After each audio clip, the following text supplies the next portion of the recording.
Hello there and welcome back to Let's Play Sherlock Holmes, Crimes and Punishments. I'm the RNGenius, but you may call me Eric, and we're currently in the case, or on the case, of the fate of Black Peter. In the last episode we investigated his corpse and the cabin he was murdered in. He was impaled on a harpoon, and after we got all the clues in that area, we waited for nighttime because there were attempts on the lock visible that it was someone tried to force it open, and we found a notebook inside. I connected those clues that guy wanted to break in there because he dropped something important to him, and thus we now have caught that guy in the middle of the night. Now he is at the police station. We're gonna we're gonna interrogate that guy right now. Mr. Holmes? Mr. Holmes? Do you guys say Mr. Holmes as well? No, you look like common rabble. You are common rabble too? Yep. Wanted, Jonathan Fenton, I guess. Who do we want to talk to? Hello. What happened there? Good morning, Mr. Holmes. Can I help you? Good morning, Constable. I would like to speak to the fellow who was arrested at Woodman's Lee last night. Ah, the young man. He's waiting in the interrogation room. You can go straight through. His belongings are held in the evidence room. Ooh. Thank you. Let's go to the evidence room first then. Hello, where's the evidence room? Mr. Holmes? Where's the evidence room? Is that the evidence room? Staff room. Evidence room. Nice. His belongings, those. Nelligan. These are the suspect's belongings. That is our notebook. Found on Peter Carey's cabin floor. Okay, he had a knife? Pocket knife. It was used to force the door of Peter Carey's cabin. That does not look sharp.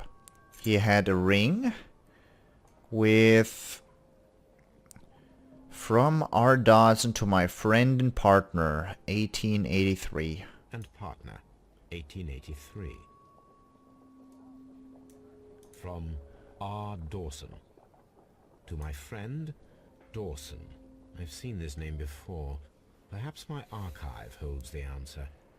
You do not seriously expect me to go back to the... A handkerchief with the initials J.H.N. I don't think he is the gardener if he's got a handkerchief with his own initials on it. What? Nelligan's belongings. What? Ah, we're at Scotland Yard right now, of course. So we've got that ring. I want to find out who R. Dawson is at the archives. I can't go back to the archives right now, can I? What else you got? You guys do not have many cases. Or much evidence. That's most likely it. You guys do not have much evidence. I think I'm going back. I think I'm going through the archives. Can I do that? Yes. Okay, I'm going to quickly tap, go out of it again, and put a... No, never mind. That doesn't work that way. We gotta load the area first. You read a novel or something. Nope, he's just looking around. He can't concentrate. That's what I look like when I can't concentrate on my novels. There you go. We in there, boys. Let's look at those archives. R. Dawson, chemistry? Probably not gonna be it. Hemlock. Gunshot wounds. Anthropometry, fingerprints, new methods. Do we get lucky and someone has Dawson right there? No. That's research. Newspapers. That Dawson side. Dawson and Nelligan are bankrupt. Oh. Dawson and Nelligan Investments Fund bankrupt. Nelligan missing. The Dawson and Nelligan Investment Fund, a regional banking institution based on Cornwall, has declared bankruptcy as a result of heavy losses in its loan portfolio and has accordingly been assigned for liquidation. It was the 23rd largest bank in Britain, and its bankruptcy was the second largest on record. The liquidation of company is a pure catastrophe for many Cornwall families. Joshua Nelligan, one of the bankers, has since mysteriously disappeared. He was last seen aboard his yacht preparing for departure to Norway. Nelligan is wanted both by the police and his creditors. Here it is. Now I begin to understand that young man's story, but I am still unclear as to what connects him with the murder. It is time to ask him. All right. Good that I looked it up. Good that I looked it up. Hey, come on. Buddy boy. Oh, what do you got? Oh, I got a dog. Good gracious, you caught someone. At least now you have a suspect. Toby! Brave Toby, the best nose in the British Empire. Looks a little fat, honestly. Is that woman still up there? Oh, she's still up there. Okay, let's go back to Scotland Yard. Let's not keep the little boy waiting. Oh, man, that just takes a while. I guess I gotta drink a lot of tea during these.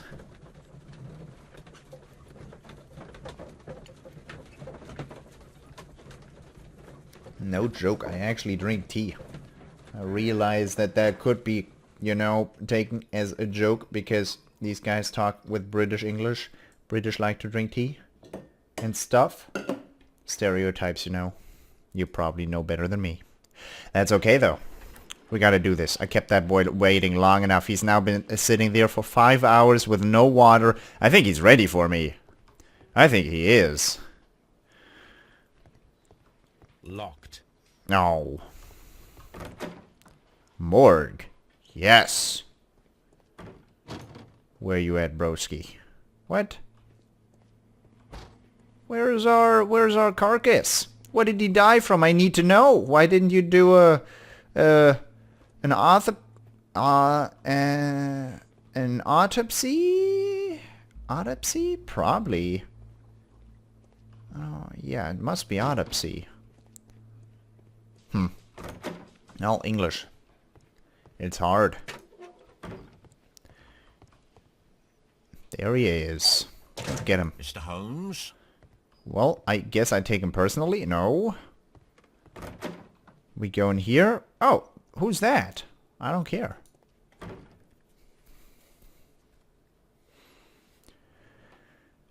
Are we literally standing 20 centimeters away from his face? Okay, let's look at that guy first. He's got a funny hat. Shabby cap.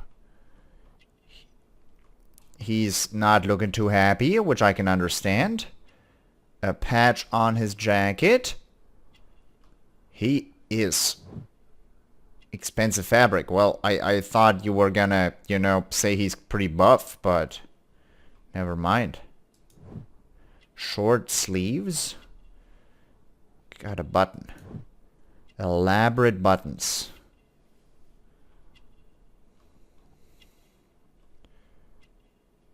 Got his vest right there. Blisters. Callus. Scars. And something else is missing.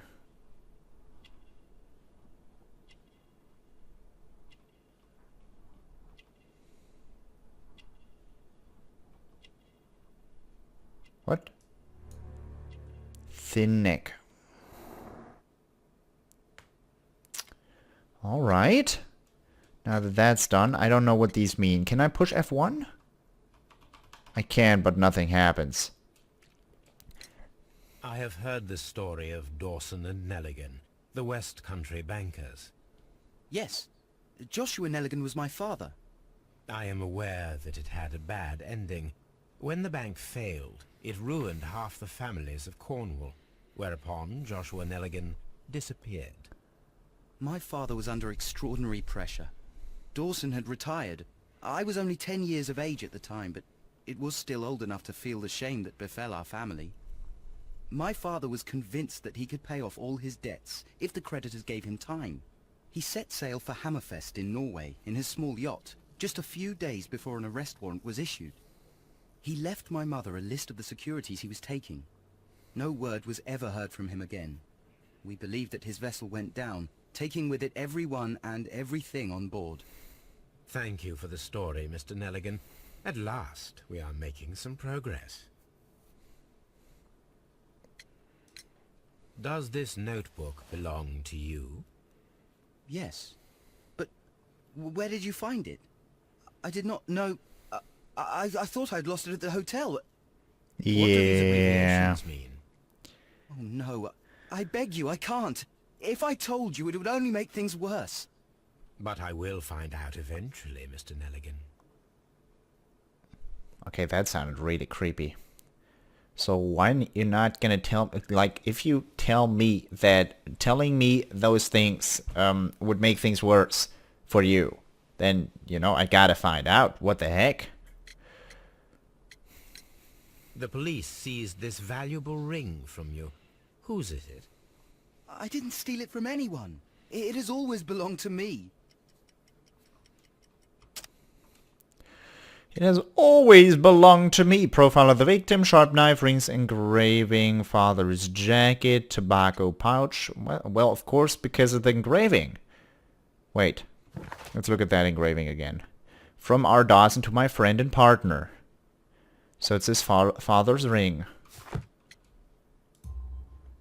The ring's date of engraving is many years ago. You would have been a child then, hardly in any position to receive such an item from a partner.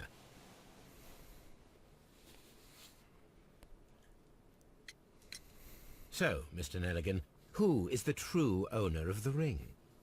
The ring is mine. No, it's your father's. Well-kept garden, tobacco pouch, father's jacket. What do you want from me? Profile of the victim.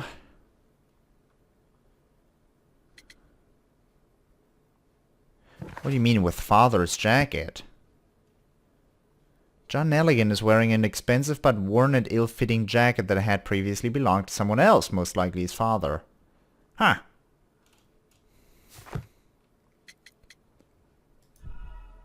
That's wrong. Select the correct answer. So, Mr. Nelligan, who is the true owner of the ring? The ring is mine. So I guess you actually want me to say father's jacket, huh? Because he's already wearing the father's jacket, he's also got the father's ring. What the heck is going on? No, Mr. Nelligan. I believe that the ring had belonged to your father. Oh, but how do you know? The jacket you are wearing is made of an expensive fabric that only a man of exceptional wealth could afford. You do not seem to me to be a rich man, Mr. Nelligan. Furthermore, the garment is ill-fitting. It is quite clear that it belonged to someone else, most probably your father. With your father gone and taking with him the family's wealth, as a little boy you had to find yourself a manual job, and it was most probably cleaning fish. You cut your hands often while working. I can tell from the scars. I'm speechless, Mr. Holmes. It all happened exactly as you say. The sea knife was found near Carey's body. Tell me, Mr. Nelligan, did Mr. Carey try to defend himself or to attack you with it? I don't know. I didn't kill anyone. I do believe that. Interesting. Joshua Nelligan and Peter Carey were both at sea in Norway. There is definitely some connection between Peter Carey and Joshua Nelligan's disappearance. Wow, man, you're some kind of detective, aren't ya? What's that over there? That looks interesting. What do we got here? I want to measure his boots, man. Give me those boots. Why can we not do this? This is perfect. It's a measuring tool. Let me... what?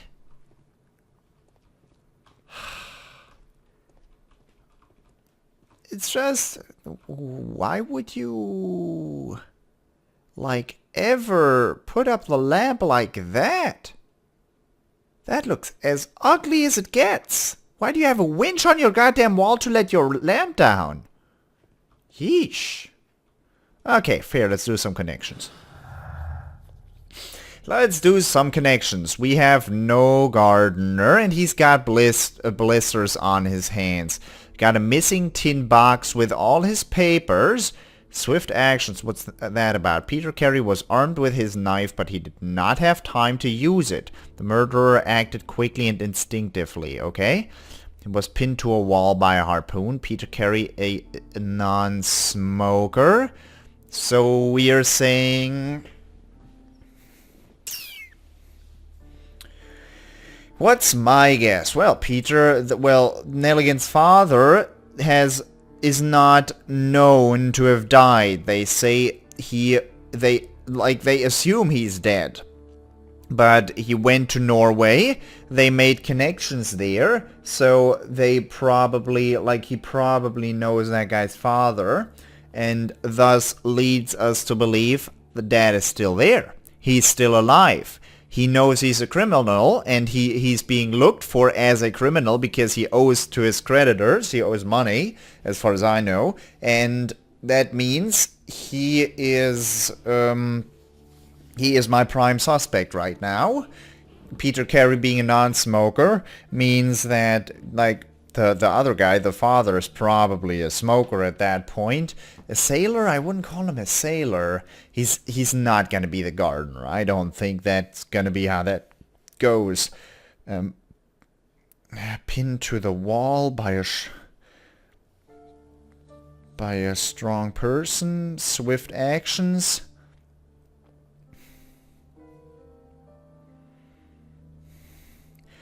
I think swift actions is more because Peter Carey didn't expect it to go that way. The missing tin box is kind of good. Missing tin box, so they knew that he had that information in the tin box. Break-in attempts, we had that last time. And Nelligan's notebook.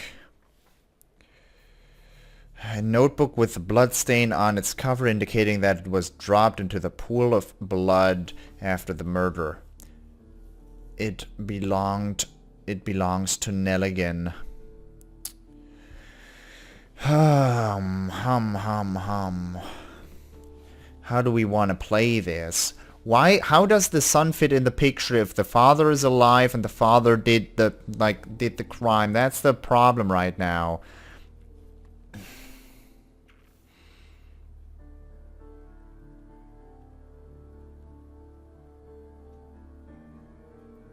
How do we, Peter Carey, a non-smoker, we know he had company, or we assume he had company, and he knew his murderer.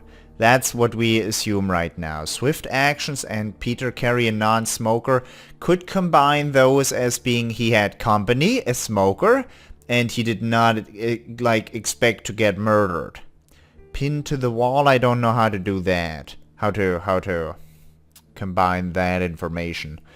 Peter Carey's body was impaled to the wall. The notebook. No gardener.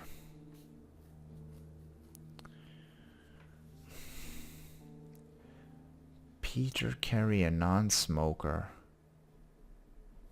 Had given up smoking a long time ago, but he might still have kept the pouch. Although his wife had not seen it before, she was forbidden to set foot inside the cabin. Swift actions.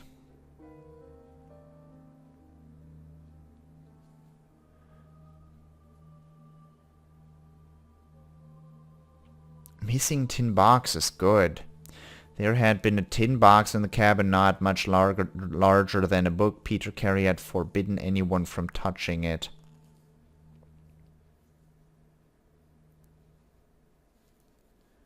Honestly, what does help do? Find a pair of related clues. They will form a deduction. Red color signifies an unachievable clue combination. We haven't tried anything yet. What's gonna be my first guess? I wish these didn't move around so much. I'm sorry that I wait here so long or that I take so much time to think about this, but I'm not the I'm not the smartest person, but I do think I'm pretty clever and I want to get it right on the first try is the thing. I want to make this connection myself and not have the game make it for me. So we got the notebook. Someone dropped it, the murderer most likely. And the son tried to break in. Son and father, are they still, do they know that the other one, does the son know his father is alive? Is the father even alive? The break-in attempts, I already got that part, we got that part down. I think he broke in to get the notebook. Peter Carey, a non-smoker, is a nice clue. No gardener. Could I connect those? Maybe the gardener was a smoker, but why would the gardener have that valuable pouch? It's a sealskin pouch for sailors. Got the missing tin box. Swift actions pinned to the wall. I guess we're gonna do non-smoker. I don't know. Missing tin box.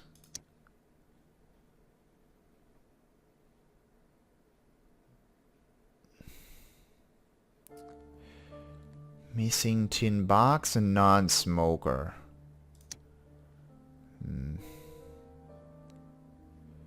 It's done. Fucked up. Fair. I don't want to do this through trial and error. I don't want to. We get swift actions and Peter not...